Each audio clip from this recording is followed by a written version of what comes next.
I'm going to remove the wings and paint them off the car, so that I can get paint in at these leading edges of the doors, which are otherwise not really exposed enough to get a good spray on. I'm also going to take the bonnet off and do that off the car as well, because the overspray from that, it would be very hard to keep it out of the engine bay, which I've already painted. At least this time I have the washer jets disconnected. The last time I tried to remove this bonnet, it wouldn't let go. Put down a blanket to protect the windscreen, because the last thing I want is that bonnet shooting back and cracking that precious glass. That's why I want to work on the bonnet off the car, because I want to wire wheel some of it, and I don't want any little bits of metal to damage the windscreen. Did one little bit of filler there. There was a few little pits in that section. There was a couple more like it around the car.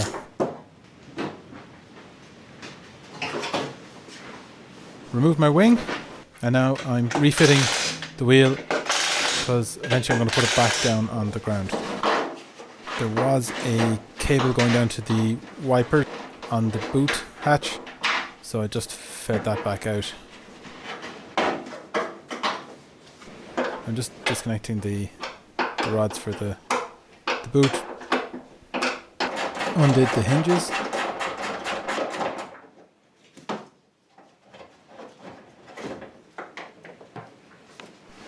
And lift it all away.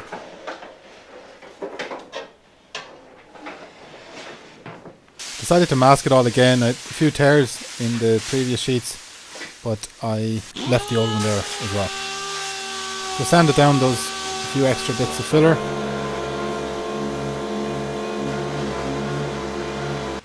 And then I decided to work around the edges of all the doors.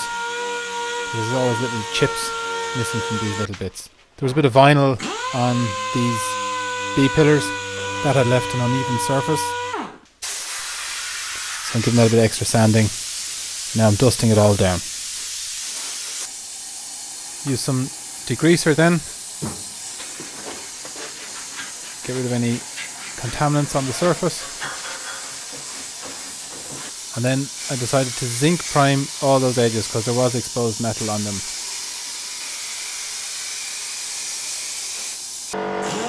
And I sanded down a few little high spots that I saw with the zinc primer. Getting the feel of the new air sander and learning to use it lightly. I was now ready to tack cloth the doors.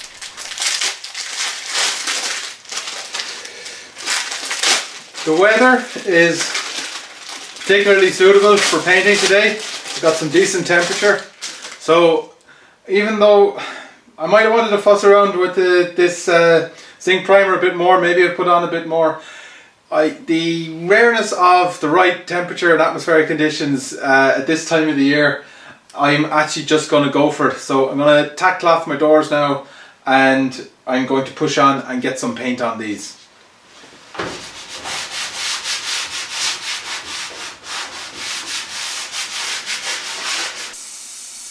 I followed that by degreasing everything again.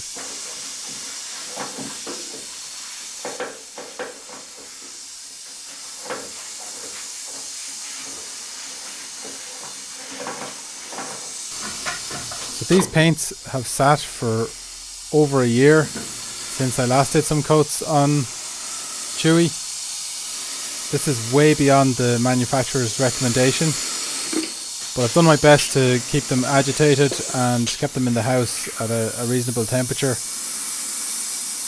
But there's no guarantees at this stage. So I put in 100ml of the primer and 25ml of the thinner,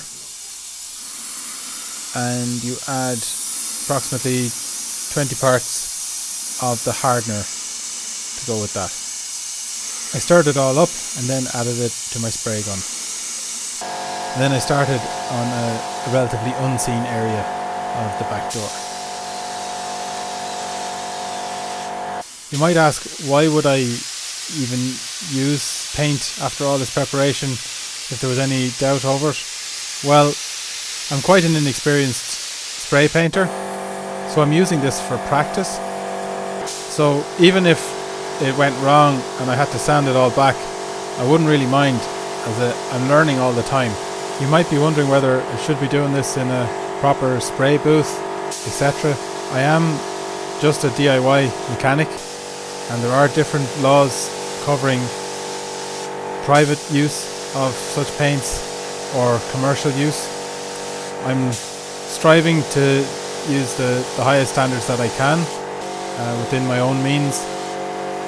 If you're to do something similar yourself, I would just encourage you to do your own research into the safety and environmental aspects of using paints like these. This is an acrylic based 2-pack system which meets the current EU standards for VOCs.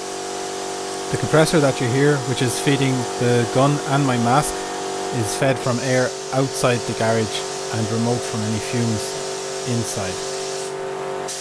This was the start of my second coat of primer, and in all I used 400ml of paint plus the additives.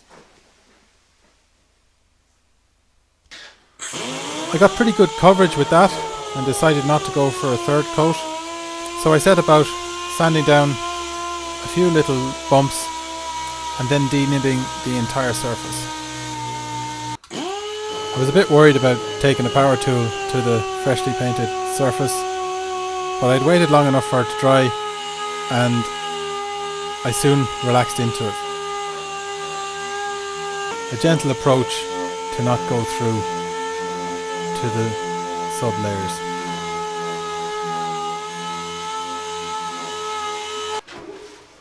I used a little sponge sanding block then to do all the concave areas that weren't suitable for the sander.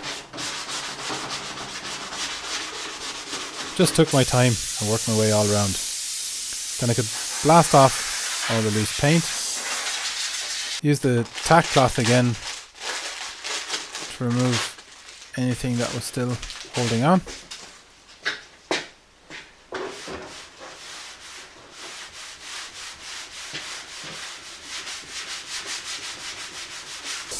Then, starting on the edges, degreased all the surfaces to be painted.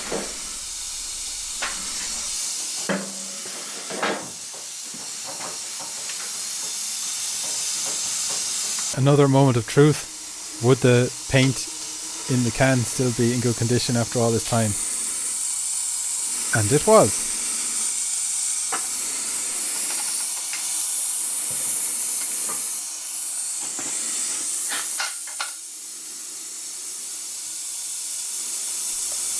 I mixed 200ml of paint with 100ml of hardener and about 40ml of the thinner.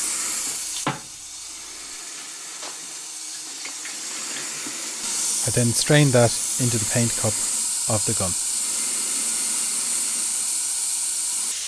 Again, I started on an inside area with this. I should have been just doing a dust coat, but the way it was coming, I was getting good coverage and I just decided to go with the flow. I did 2 coats of this and already seem to have achieved a good thickness for this stage. So they've had 24 hours of drying now already, and I'm really happy with the colour.